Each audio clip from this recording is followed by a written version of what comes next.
This is Heather Michelle from Grave Shadow. Hey everybody, this is Michael Sweet of Striper. This is Brittany Slace from Unleash the Archers. This is Alex from Lisa Eyes. Hey guys, Leather Leone here, and you're listening to the Great Metal Debate Podcast.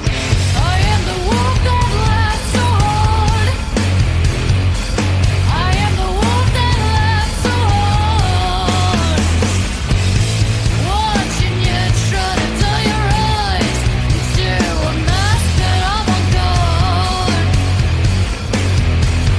Oh, think you got it. So break me for a brawl.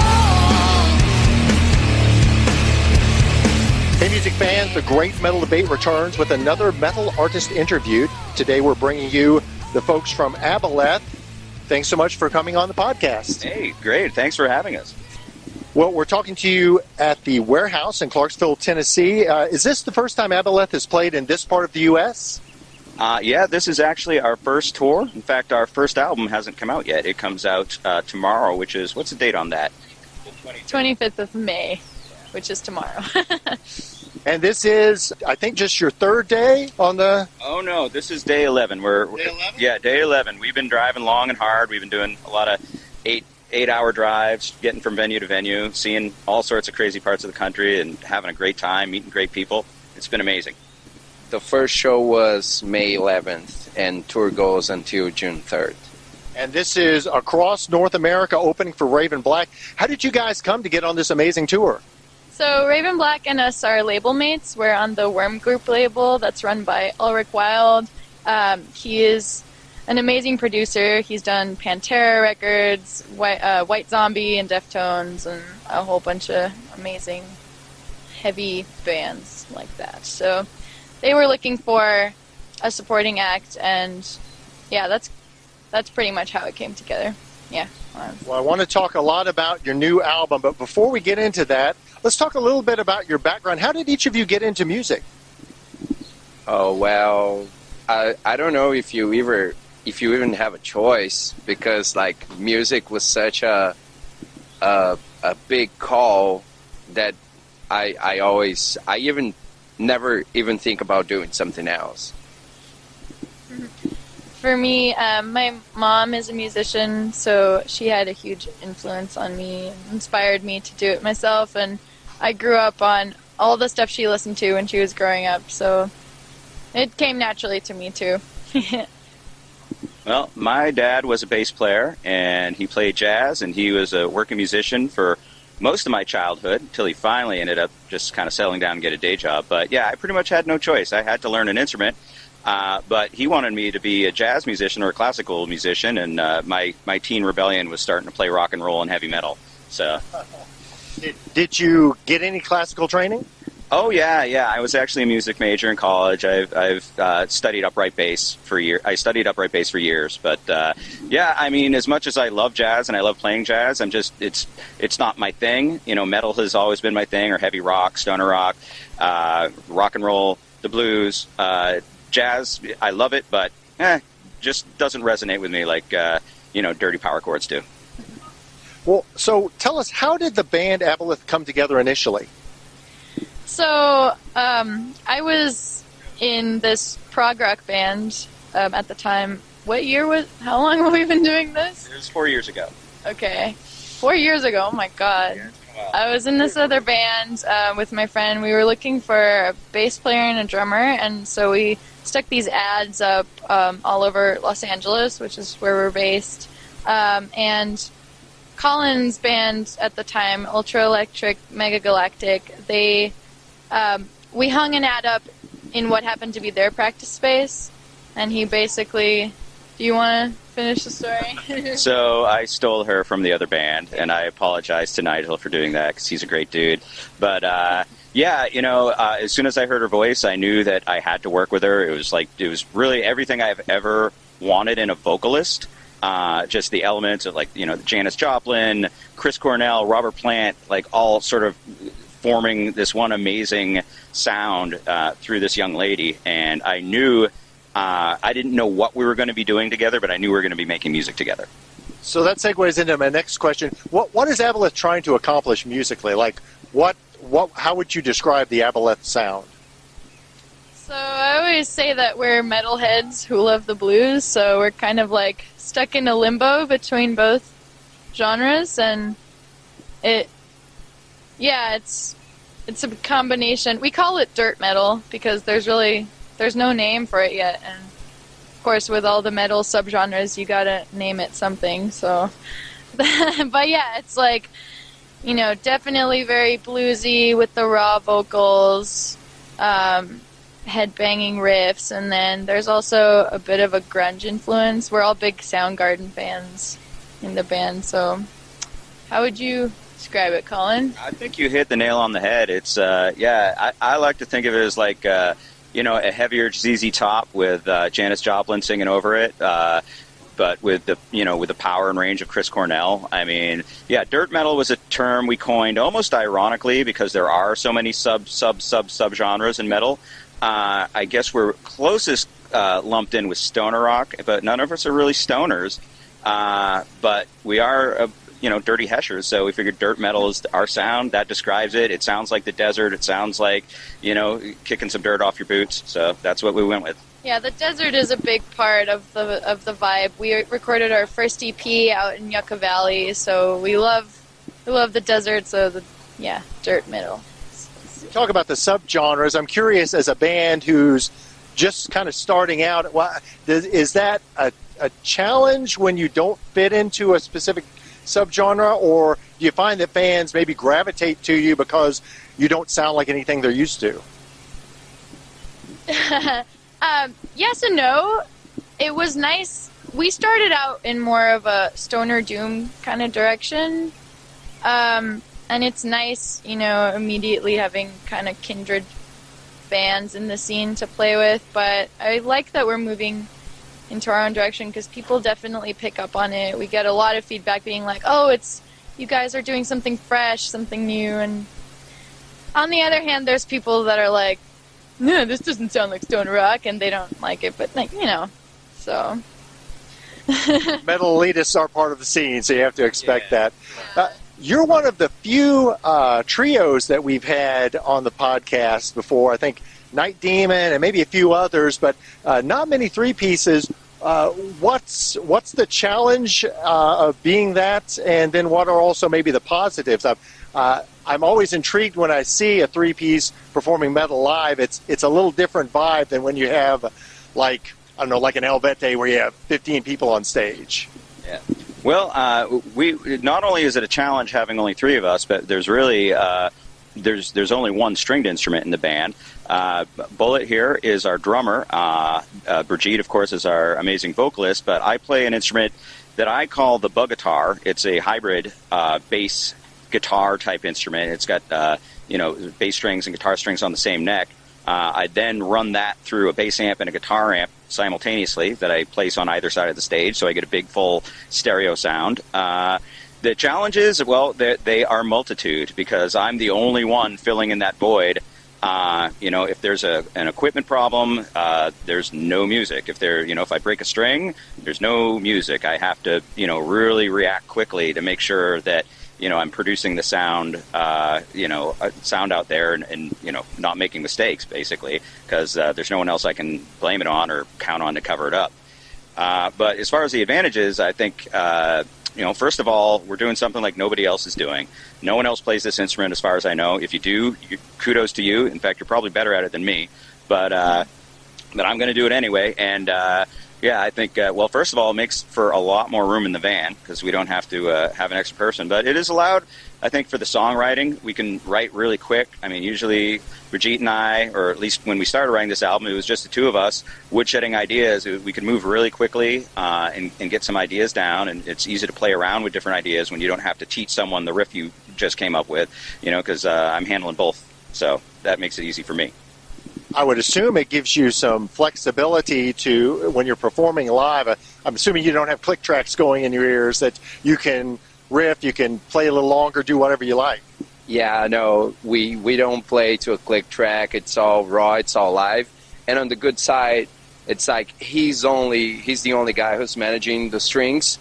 So it's just the two of us locking the instrumental part. So we're constantly looking at each other, and once we glue together, we're glued. We're like, and she's like providing the flow, so we're following her, but it's less people for you to worry about. And this usually tends to keep things together. Well, I'm excited to see you guys for the first time live tonight. Let's focus in on the band's new release, Benthos, out tomorrow. First, how long has this album been in the works? Took about a year to record it and mix it, master it, and everything. Some of the songs we had started writing a little bit before. I don't really know. I haven't been keeping track, but maybe overall like a year and a half or something. We did a lot of like writing and rewriting in the studio too, so Yeah, we started about a year ago, and we had a lot of the instrumental stuff done fairly early in the process, but we experimented with arrangements and with vocals. Also, you know, we kind of took our time because we wanted to make the album that we wanted to make. We didn't want to feel pressured to finish something just because we had a deadline looming over our heads. And luckily, Ulrich is our label head, but he was also the producer. So, yeah, he was actually that made for a big advantage because he wasn't waiting on a check from the label, and the label wasn't trying to be stingy with getting free hours out of him. He is a label, so we kind of worked around his schedule because obviously he has a lot of stuff going on. He's a very busy man. I think he might have even been working on a record with Raven Black at the same time he was working with us. Yeah. But yeah, it was really a great experience working with him. He provides great input. He doesn't step on our toes. He just gives us, ideas that we wouldn't have thought of on our own. And, the record came out amazing. So, yeah, it was kind of a lengthy process, but I think in the big scope of things, it was not, it's not like it was Chinese democracy. Also, at the time, I was still in the process of graduating from Art Center College of Design, which is like Hell's Kitchen for artists. So that was really tough. So that's also why it kind of took a while, but I'm glad we took our time with it because, yeah, we didn't want to rush this first one. And you guys have released a video for the track Wovenloaf. Correct. Why that song, and kind of what was the inspiration for that video, which I really enjoy? Thank you very much. So why that song? We feel that song encompasses what our band is about in kind of a nutshell. It's heavy, it's bluesy, it's got the headbanging riffs. It's kind of like if I were showing Aboleth to someone who's never heard us before, that's the song I'd show them. For the video, we actually had a different idea in mind, but because we were pressed for time with scheduling the release, we decided to just let the music speak for itself and do more of a performance-based video. And it was a lot of fun. The space we filmed it in, Compound Studio, was like the perfect vibe. It had that whole desert kind of biker feel to it. It's a studio in Long Beach, California, and Antoine is the owner of it, and he's a really great guy, and he let us go down and film. It's just a cool space. It really just looks like an old warehouse with guitars hanging on the walls, and he's got all these cool vintage amps, and he's just like, we were able to just set up and really just kind of, it was a performance video. I mean, obviously we were syncing to the pre-recorded track, but it almost felt like we were playing it live in the room. Brigitte was singing, into a PA. We had the music blasting, and it was a really fun video to make. It didn't feel like work. It just felt like a really cool rehearsal that we got to videotape, or digitally record. I guess there's no such thing as videotape anymore. I'm glad we went that route for our first big video of the album, because I always say that the best way to experience our band is live. It's all about the raw energy, and just the live experience is the best kind of Aboleth experience. So I think that video kind of captured that quality of our band. I very much agree. It's an awesome video. Now, Aboleth is from the U.S. West Coast. Older fans like me remember, thrash originating from that area, the hair metal. Tell me a little bit about what the metal scene is like there in 2018. So it's interesting. There are a lot of amazing bands in LA. a lot of amazing bands that, we play shows with. Our label mates, Void Vader, are another great band. They do sort of a, melodic, thrashy, old school metal, but with like a modern edge. Our friends in High Priestess are an amazing doom band that just came out with an album on Ripple Records. All sorts of great bands. I mean, my buddies in Sasquatch, who I've toured with. I've played a million shows with them. They're like one of the best stoner rock bands out there. And there's some great promoters. There's Church of Eighth Day that does a lot of the big metal shows. There's Metal Assault. We're doing a show with them as soon as we get back. And there's our buddy Scummy, who does basically a Wednesday night heavy metal karaoke. But there's always bands, and it's a great scene. It's called what the heck is it called? Rockaholic. So there are these cool little micro scenes kind of popping up. I wouldn't say it's a metal town necessarily. In fact, it's more of like there's a lot of hipster indie rock. There's a lot of amazing hip hop coming out of LA right now. But the metal scene is still there. I think it's lacking a great metal venue. We had one for a while called The Complex, and it closed down. So now a lot of the shows are happening at like these sort of disparate locations all over town. But it's still there. I mean, if we had a club like New York does in St. Vitus, I think it would be great to kind of bring everything together. But there's a lot of great bands. But the problem with LA and with playing in LA for any band is just it's hard to get anyone's attention because there's so damn much going on any given night. And everyone has their own thing going on, It's like all your friends are musicians, actors, or producers, directors. Like, hey, man, I'd love to make your show, but I'm shooting a pilot for my TV show tomorrow or whatever. It's the like, stereotype is real. It's really like it's very, very real. Everything you've always thought about LA. LA's a great city. Don't get me wrong, but everything you've ever sort of thought about it and sort of all the stereotypes are very much real. So you guys were on the road with another band, Hail Sagan, who's no longer on the tour. Without asking you to go into details about that parting, can you talk about the challenges of hitting the road for weeks at a time with people you may have never met and who might have very different expectations about the tour? Well, we actually never met Raven Black in person either before going on this tour, and we couldn't be more stoked to be touring with those guys. They take such good care of us, and they're amazing. And I don't know, it's been it's funny because there was some controversy that occurred earlier in this tour, but for us it's been such an amazing positive experience, and we've made some great friends. Raven Black have been amazing. It was interesting too because talking about like the subgenres of metal,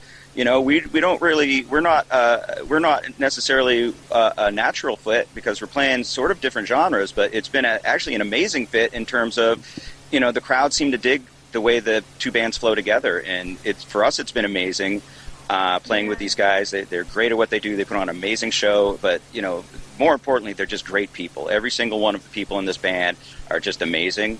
Yeah, and we've been so supportive of each other back and forth. Like, we're there for each other's sets every night. Like, they watch our set, we watch their set, and we're hyping each other up. And, like, it's just been really cool, like, the whole kind of camaraderie that's come out of it.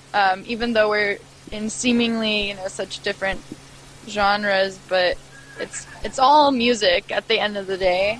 And we're all musicians doing what we love. Plus, I would think it's an opportunity to show what you do to people who might not have otherwise come out to see your band. Exactly. Yeah, that was a big reason why we immediately jumped on this, because we were thinking about, because this is our first tour, we're a new band, and we were thinking about setting up something closer to our genre, like in the stoner rock doom scene, but when this opportunity came up, we were like, yeah, it's going to be so cool. We're going to play for people, that wouldn't go see. Yeah, and I think, like, in overall, when you're touring, you're, like, every night in a different city, and you're meeting new people, and basically, everybody who's on this, they are music lovers.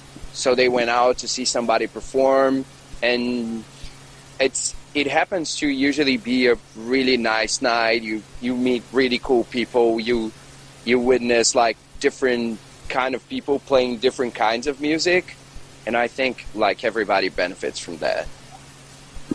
Well, beginning to wrap up with you guys, after this tour supporting Raven Black is over and with the new album just about to be released, what are the band's plans for summer 2018 and beyond? So we have a couple more videos in the making. We're doing one. I don't know. Should we? Yeah, we'll leave the songs a surprise. But Yeah. we're going to take about a month off of touring so we can shoot a couple more videos. And once we get those done, we're going to try and go right back out as soon as possible. And we definitely want. There's a lot of states we haven't hit yet. We want to hit them all, and we want to get over to Europe as soon as we can. Yeah. Finally, what is the best way for fans to purchase music and merchandise, including the new album Benthos from Aboleth? So for physical CDs, you can buy them from our Bandcamp, which is abolethband.bandcamp.com. We have all our shirts there and patches. We have cassettes also from our first EP, which are almost gone. They're limited to 50, and they're almost gone. So, yeah, you can purchase them from our Bandcamp, and then from the WURMgroup website, our label's website. Yeah, you want to add anything? Yeah, no, that's it. Bandcamp, WURMgroup website. And of course, if you want to get it digitally, you can get it on pretty much every major, digital outlet, from the iTunes to the Amazons to the Googles to the whatever. It's out there. I mean, most of our social media, you'll find us under Aboleth Band. Whether it's Facebook, whether it's Twitter, it's Aboleth Band. Instagram, Aboleth Band. You type that into pretty much any social media site, and we're going to come up. And I'm guessing that if fans come out to see you on this tour with Raven Black or any subsequent tours this summer, they can purchase items from you in person. Yeah, we have our CD. We have the Benthos CD. We have shirts, including a limited edition also tour shirt. And we have patches and stickers and stuff. So. Well, guys, this is my first time to get to see you all live. I'm so excited about it. Looking forward to the show this evening, and so pleased to meet you all, and best of luck to you on the rest of the tour. Thank you so much. Thank you so much. This was really fun. Thanks for having us. We really appreciate the support of music lovers trying to spread the word out there. It's super important, and we really appreciate that. Thank you so much.